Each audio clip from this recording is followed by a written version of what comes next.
दिनांक 5/1/2025 रोजी एक इंस्टाग्रामला एक लाईव्ह व्हिडिओ आपल्याला मिळाला होता।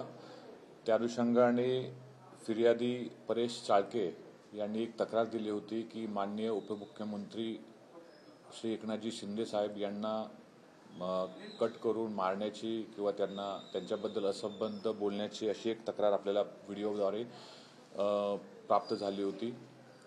आपण तात्काळ त्या घटनेची दखल घेऊन श्रीनगर पोलीस स्टेशन येथे 18/2025 या क्रमांकाने गुन्हा दाखल होता। त्यातील जो आरोपी होता तो आरोपीला आपण आज रोजी ताब्यात घेतला आहे। एकंदरीत आपण 6 ते 7 टीम या गुन्ह्याच्या तपासकामी श्रीनगर पोलीस स्टेशनद्वारे पाठवण्यात आल्या होत्या। सदर आरोपी हा वैशाली नगर त्याचबरोबर घाटीपाडा, योगी हिल्स, मुलुंडमधलं त्या करून पूर्ण जंगलमध्ये तो पसार झाला होता। आपण कसोशीने त्याला आज रोजी घाटीपाडा एरियातून ताब्यात घेतला आहे आणि त्याला आता तपासकामी आपण पुढील प्रक्रिया आपण करत आहोत। नक्की कारण काय आहे धमकवण्याचं? त्याला कोणी चेतावणी दिली होती का? त्याने हा व्हिडिओ शेअर करत उपमुख्यमंत्र्यांना चेतावणी देण्यात आली? प्राथमिक कारण जे आम्हाला निष्पन्न होतंय की त्याचे काही वाद कळवामधील जे गार्ड आहेत, जे तिथले सिक्युरिटी गार्ड, त्यांच्याशी झालं होतं। त्याच्यानंतर त्यांचा वाद झाल्यानंतर रागाच्या भरात त्यांनी हे कृत्य केल्याचं प्रथमदर्शी त्याच्या बोलण्यातून वाटतंय, पण पूर्ण आम्हाला तपासामध्ये खात्री केल्याशिवाय आम्ही निश्चित कारण अद्याप सांगता येणार नाही। मात्र आम्ही पुढे तपास करत आहोत। आरोपीला आता माननीय कोर्टासमोर आम्ही हजर करत आहोत।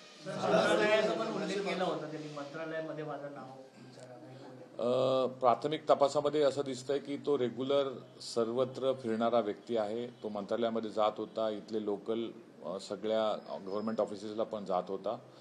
आता पुढे त्यांनी नेमकं काय उद्देशाने जात होता ह्याचा तपास बाकी आहे आणि आम्ही तपास करत आहोत। बेसिकली हा बेकार आहे। 9वी पास हा अशिक्षित, जवळपास 9वी पास आहे आणि सध्या कोणतंही काम करत नाही। जो मिळेल तो काम मजुरीचं करतो। याचे फॅमिली बॅकग्राऊंड पण तसंच आहे आणि मेजर असं कुठलंही त्याचं शिक्षण किंवा कुठल्या चांगल्या ह्याच्यामध्ये काम करतो असं कुठलंच बॅकग्राऊंड मिळालेलं नाही।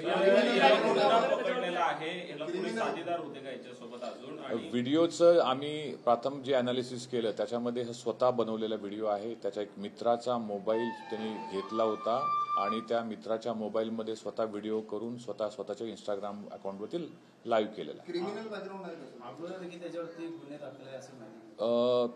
आम्ही त्याचे बॅकग्राऊंड पूर्ण व्हेरीफाय केलेलं आहे। त्याच्यावरती काही गुन्हे श्रीनगर आणि राबोडीमध्ये दाखल आहेत। अद्याप काहीच रिकव्हरी नाहीये, पण पुढे तपासामध्ये आम्ही पूर्ण जे कारवाई आहे कारण का हे अत्यंत सेन्सिटिव्ह प्रकरण आहे, आम्ही व्यवस्थित त्याचं तपास करू। योग्य पद्धतीने ह्याची गुन्ह्याची उकल झाली त्याबद्दल मी श्रीनगर पोलीस स्टेशनचं आभार मानतो आणि पुढे आम्ही निश्चित तपास करतो। अद्याप कुठलंही असं रिपोर्ट सादर केलेला नाहीये, पण त्याचे फॅमिलीशी बोलून आम्ही पुढे तपास करत आहोत। पण त्याचं जे वर्तन आहे ते असंबद्ध असं वाटतंय असं फॅमिलीचं म्हणणं आहे।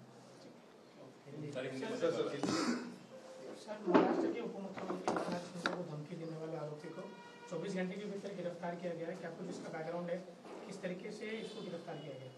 ये 5 जनवरी को एक मामला पुलिस के सामने आया था। कंप्लेनेंट यहाँ के जो है परेश चाळके जी, उन्होंने एक कंप्लेंट दी थी कि एक शख्स जो लाइव वीडियो इंस्टाग्राम पे उन्होंने शेयर किया और उसमें माननीय महाराष्ट्र के उप मुख्यमंत्री जी एकनाथ शिंदे साहब के अगेंस्ट कुछ थ्रेट ऐसा वर्ड यूज करके ऐसा धमकी का वीडियो वायरल किया था। हमने 12 घंटे से पहले ही कंसर्न आरोपी को हमने हिरासत में लिया है। प्राथमिक इन्वेस्टिगेशन में ये पाया गया है कि वो उसका एजुकेशन 9th पास है और उसका कुछ पूर्व 2 दिन पहले हॉस्पिटल के सिक्योरिटी गार्ड से कोई उसका लड़ाई हुई थी। उसी टेंशन में, उसी झगड़े में उसने ये कृत्य किया था। उसका फैमिली बैकग्राउंड भी हमने वेरीफाई करना शुरू किया है और आगे का इन्वेस्टिगेशन शुरू किया। सर, जिस तरीके से महाराष्ट्र के उप मुख्यमंत्री एकनाथ शिंदे को जब इसके पहले भी मंत्री थे, दौरान भी गढ़चिरौली से अनेक धमकी वगैरह आई थी, उस एंगल से भी जांच पड़ताल की जाएगी क्या? कुछ सुरक्षा में इजाफा करने की भी आपकी कुछ तरकीब रहेगी क्या? माननीय वीआईपी सिक्योरिटी के अनुषंग में जितने भी पॉसिबल एंगल है हम सब चेक करेंगे। ये आरोपी का बैकग्राउंड भी हमने पूरा वेरीफाई करेंगे।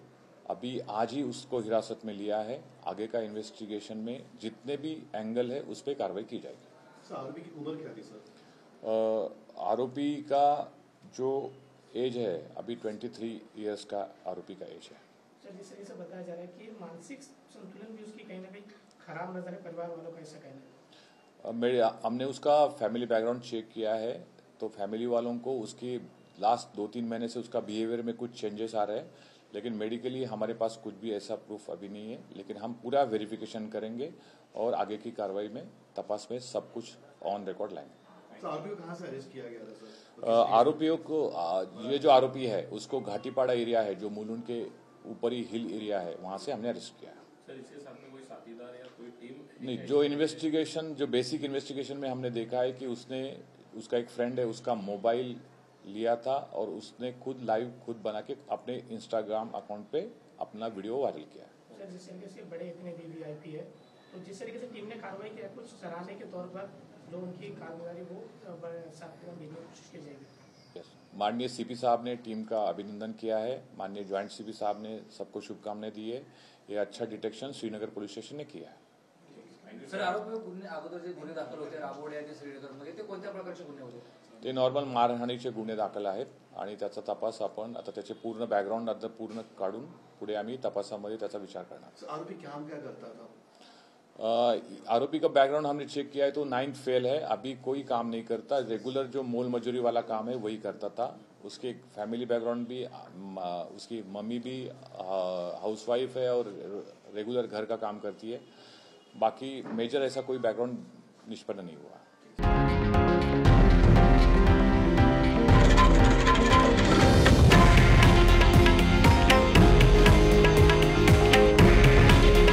हे आहे देशातील नंबर 1 न्यूज नेटवर्क आणि आपण पाहत आहात TV9 मराठी। काळजी तुमची, हित महाराष्ट्राचं।